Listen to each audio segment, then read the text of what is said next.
Assalamualaikum warahmatullahi wabarakatuh. Selamat pagi semuanya. Perkenalkan saya Sahrial Maulana. Nah, kami dari kelompok 7 ingin membawakan presentasi kami yang berjudul tentang perencanaan iklan kreatif. Di dalam perencanaan iklan kreatif ini terdapat 4 yang ingin kami bahas.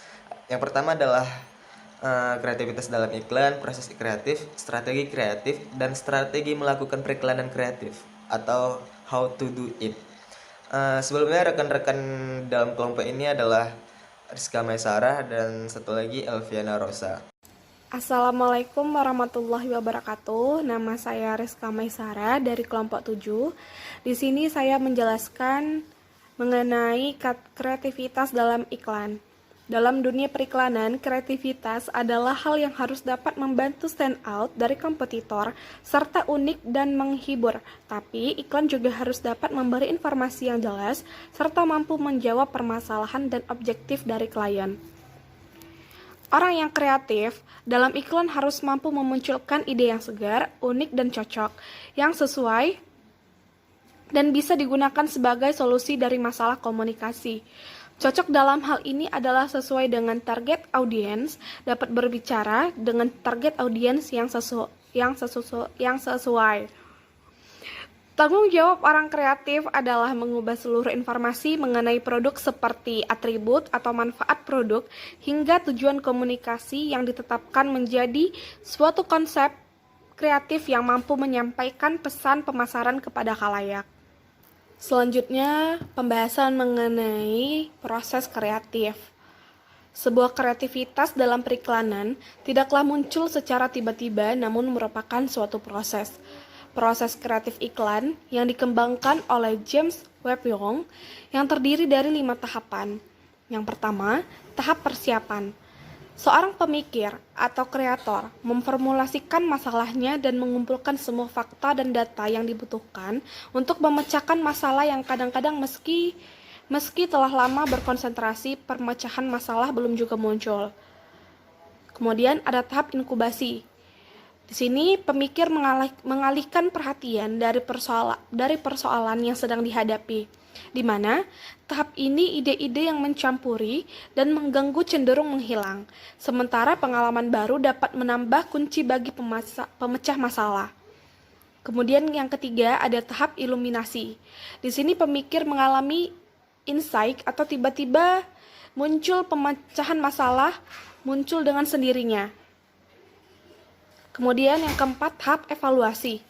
Di sini, evaluasi yang dilakukan setelah adanya pemecahan masalah dengan tujuan untuk menilai sudah tepat atau belum. Apabila belum, maka kembali lagi ke tahap awal. Kemudian ada tahap revisi, di mana apabila cara permasalahan telah tepat atau mungkin perlu penyesuaian dan perlu perbaikan, di sini maka pada tahap revisi merupakan perbaikan masalah agar menjadi lebih tepat. Nah, itu saja pembahasan dari saya. Lebih kurangnya saya mohon maaf. Wabillahi taufiq wal hidayah. Wassalamualaikum warahmatullahi wabarakatuh. Assalamualaikum warahmatullahi wabarakatuh. Perkenalkan, nama saya Elviana Rosa. Saya berasal dari kelompok 7 dasar-dasar periklan. Baik, di sini saya akan menjelaskan tentang strategi kreatif. Strategi kreatif yang baik sangatlah krusial bagi kesuksesan usaha promosi perusahaan, baik kita ada di agensi iklan atau di sisi klien. Jika kamu terlibat dalam proses promosi, kamu harus memahami strategi dan taktik kreatif. Dalam pembentukan sebuah strategi kreatif membutuhkan sebuah perencanaan yang umumnya berisi kreatif brief, message objective, targeting, branding. Strategi melakukan periklanan kreatif. Pengiklan harus memiliki ide kreatif dan cerdik sehingga dapat menghasilkan iklan yang berbeda, unik, dan menarik dibandingkan iklan pesaing. Beberapa strategi dapat dipilih untuk dapat melakukan kreativitas periklanan. Strategi apapun yang dipilih, yang terpenting adalah sebuah periklanan harus mampu memposisikan merek di benak konsumen atau audiens seperti yang diharapkannya. SIM tahun 2003 menyatakan bahwa pada dasarnya strategi periklanan yaitu 1.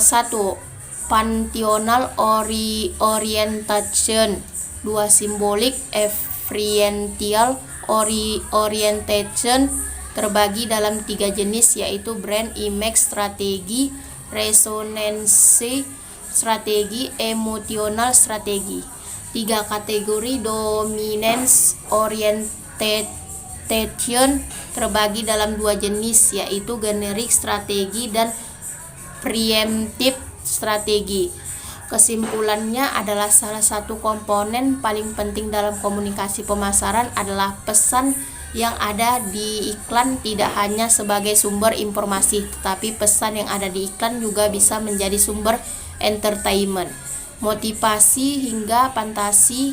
Iklan dapat membentuk keinginan goals dan konsumen iklan dapat menciptakan mimpi maupun pengalaman ketika menggunakan mobil BMW. Pesan ini ditentukan oleh strategi dan taktik kreatif.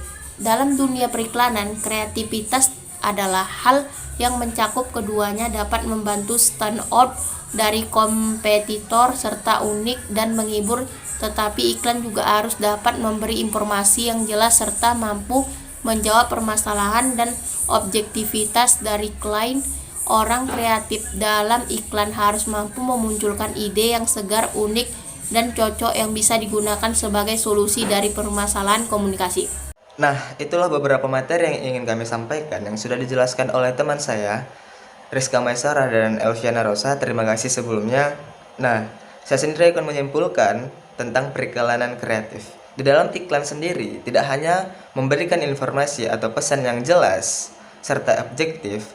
Di dalam periklanan sendiri ada unsur penting, yaitu namanya kekreativitasan, di mana iklan sendiri ketika memiliki kreativitas, maka itu akan berdampak kepada masyarakat. Masyarakat lebih memperhatikan, lebih memiliki daya tarik untuk melihat iklan tersebut, di mana suatu produk atau jasa yang diiklankan itu lebih banyak insight-nya daripada yang kreativitasnya rendah.